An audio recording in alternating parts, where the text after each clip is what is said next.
speak to Jack. Jack, good evening to you. Hi. Tell me about what you think of what's been going on. I'm an intensive care consultant. I'm on call at the moment. I can't tell you where I am. But we are very busy and we're filling up.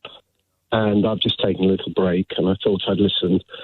I've been listening throughout the day and meaning to phone because it is beyond me why people don't see what they are creating by just continuing to go out.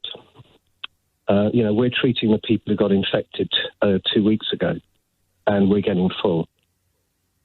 So people getting infected now, who will be treated in 2 weeks' time, I don't know what's going to happen. I was driving in today, I can't remember whose show it was. Anyway, I thought I'd get in pretty quickly because there'd be nobody on the streets, but it took me longer to get to work than normal. And I was just amazed at the number of people I saw on the roads, on the streets, walking, going in and out of shops, which is fair enough. They've got to buy food. And then I think Sheila Fogarty said that she had heard that on her tweets that people who are not working and are working from home are going into the bars. And that's what happened in Italy. And the only way this virus stops is if we stop touching each other. If we got to keep 2 meters away from each other, we're going to wash our hands and just not touch anybody. And it may not be you that gets it, but for every one person that gets it off you, by the time 10 people have got it and it's passed through 10 lots of infection, we're up to tens of thousands of people who will have this virus, of which 10% will come into hospital, of which 4% will come into ICUs. You don't need to be a mathematician. Up, yeah, completely. You're already filling up. Full. We're expanding. This is serious. I don't know. Yeah. I don't quite get, why a government has to tell you, don't go to a pub. If you go to a pub, somebody who gets the infection that you may have, it may not be the person you touch, but within 10 people, there'll be people who will be dead. That's basically the way this thing works. And I think anyone who goes for a Mother's Day thing to somebody's pub, it's beyond immoral. This will not stop unless we stop going out and infecting other people. You sound, Jack, not just frustrated, but quite furious. upset. Yeah. Well, I've been now doing this for, I don't know, 3 weeks we've been doing this. It's getting worse. There are doctors going down. There are nurses going down. Healthcare workers will die. There's been people in Italy, many healthcare workers who've died. And, I've cried. My colleagues have cried. I've been doing this for 25 years. I've never seen anything anywhere near this. Swine flu was a ripple compared to this. And it's catastrophic. And I just feel I'm on a sort of parallel planet to the rest of this country. I just don't. I come to work and I'm in a different universe to what's going on outside the window, and I can't understand why people don't get it. This isn't a joke. There will be no pubs because there'll be nobody going into them. This has got to stop. And I am very upset. Yeah. And I'll be a different person at the end of it. And so will a lot of my colleagues. And, I don't know what will happen, but, Well, look, Jack, I just feel extremely strongly that, when I'm hearing people saying, I'm just going to go to the pub, it's Mother's Day, I don't care. Well, I'm afraid that is killing people. It's going to kill people, and not just kill people, people who may survive it. could be crippled, be respiratory crippled for the rest of their lives. Do you not necessarily just get better? You may not die, but you don't necessarily get back to what you were. And we will be overwhelmed, even if everybody just goes into their rooms now and doesn't go out again from what's happened in the last 2 weeks, because this sort of respiratory stuff comes 10 days after the infection that you get. So we're going to be looking at people when you hear the Prime Minister talking about we can get this down and we can start to turn the tide on this in 12 weeks. From your medical expertise, from everything that you have seen, and the complete juxtaposition between what you're seeing at work and what you're seeing when you come into work, what do you make of that 12-week assessment? Yeah, we can. You just got to stay in. I'm sorry, almost swore.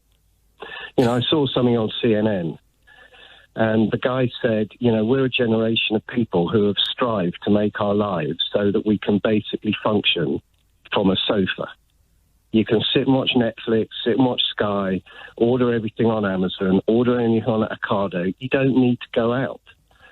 When we were at war, in the war, not this war that we're in now, people were lying about their ages and lying about their health so that they could go into battle and fight and die for our country. All people are asking is for you to go and sit on your sofa. And I know that it's going to cause a lot of problems. I know I'm going to be getting paid and I can pay my mortgage, and I'm very lucky if I survive, but which I may not do. I'm not, we don't know, right? But that's what people are being asked to do. It's not that's it. The virus doesn't crawl under your door. The only way you'll get it is if you go to a pub or a club or a restaurant or go on the tube and you get it off somebody. If you sit in your house, you won't get it, right? And nobody else will get it. And the virus can only live if it goes from one person to another person. If that doesn't happen, the virus is gone. It's finished. And we may have to wait for a vaccination, and we may have to have a bit of inconvenience for a while. And I know that a lot of people are going to be, financially crippled, and that's not my remit, and I'm not in the government, and I can't deal with all of that. But, if we don't do it, we've had it. There's no I wonder, choice. Jack, whether then your assessment of how serious this is means that, forget the pubs and the clubs and the restaurants and closing them down, you need an Italian-style, Chinese-style, complete total lockdown, people told to stay in their homes, otherwise the chances of spreading this are greatly increased. Do you think that's needed? You just need to. I don't know why we think we're sort of not Italy and not China, and the virus is somehow different in the UK or in America. It's going to be different. And I understand we're a liberal democracy and we're not China, and I get that. And I don't know what will happen in China when they start to release people. There's still lots of people who can get it. They're not immune. So I don't know. I'm not an immunologist and I'm not an epidemiologist. I don't. But I do know that if we carry on just passing this virus to each other, we're going to be overwhelmed. However many beds, however many ventilators we have, however many IT nurses we have. That's all I know. Sorry, go on. Sorry to interrupt you. I'm going to have to go in a bit because I've got to go. No, that's all right. Well, let me just read this to you before I let you go, because what you have said and described is unbelievably powerful and pretty harrowing. Let me just read you this from Mandy. Tom, I'm listening to Jack. I'm uncontrollably crying. I own my own cafe and I'm doing what I think is morally right, and I'm closing it tomorrow. Good. Thank you, Kathy. Thank you, really. And I want to just say one other thing, if you don't mind. Please. Every time politicians or anyone talks, and I'm very grateful for the fact that they all say, we really value our frontline staff. I don't want to hear that anymore. What I'd like after this is finished is for people to realise that my nurses who are putting their life on the line, by the way, very close to running out of advisors, so that people are going to just have not enough. We don't have enough. Well, I don't know. That's a different thing. But anyway, but these people who are earning nothing, 25 grand, are coming to work and putting their lives, literally, they're putting their lives on the line, and they're going to be doing it for 3 months at least, I think. Mm. And all I want, rather than people saying thank you, is when it's finished, for these people to be given a coffee room to sit in, to be given a kettle, coffee, milk, maybe a Christmas dinner that's paid for or given to them by the hospital rather than making our own one. Not have to pay car parking charges. You know, not having to put up posters on our doors saying, please do not abuse the staff. Mm. Not standing there being shouted at and screamed at by the general public. That's a thank you. And that's not a pay rise. That won't cost anything. You know, just a bit of kindness and thought. Jack, right, I'm so glad you were listening. Well, look, I'm so glad you were listening to obviously. I'm going to get cross, and I just need to go. No, I know. Look, we can hear it. We can feel it. We can hear it. I was going to say thank you to you, but I completely accept your point that words are not enough. You need some action, and it doesn't have to be great. It doesn't have to be huge sums of money. Having somewhere where you can have a break and have a cup of coffee is all it takes. But Jack, what you did, and what I hope the effect of what you have done this evening on the people who are listening to the programme tonight, I hope you have driven some change by driving through the reality of this. And it's not a reality that people like, and it's not something that people want to hear, and it is scary.